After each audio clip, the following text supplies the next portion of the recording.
there's been increasing interest in the combination of radiation and immune therapy with multiple preclinical studies demonstrating that radiation might help immune therapies work better, and that immune therapies might help radiation work better.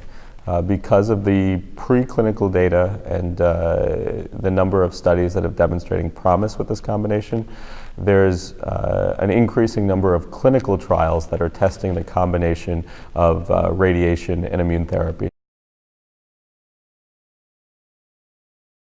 I think the combination of trials that we're already seeing and will continue to see is trials that add immunotherapy to where radiation is standard of care. So for example, in locally advanced head and neck cancer, many of those patients receive definitive radiation or chemoradiation.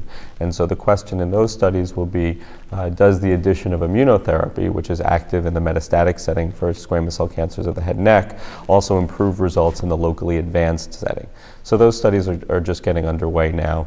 The other group of studies would be taking the situations where immune oncology agents have become standard of care.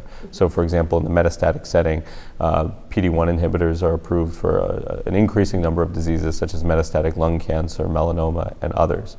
And the question for those studies is, can you add radiation to immunotherapy to improve responses? There's a lot of interest in radiation because of something called the abscopal effect. So it's a rare clinical phenomenon where patients get radiation to one particular area and see responses not just in the lesion that was irradiated, but also elsewhere in the body.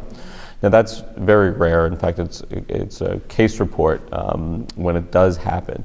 But in preclinical models, the addition of immune therapy to radiation makes this effect more common.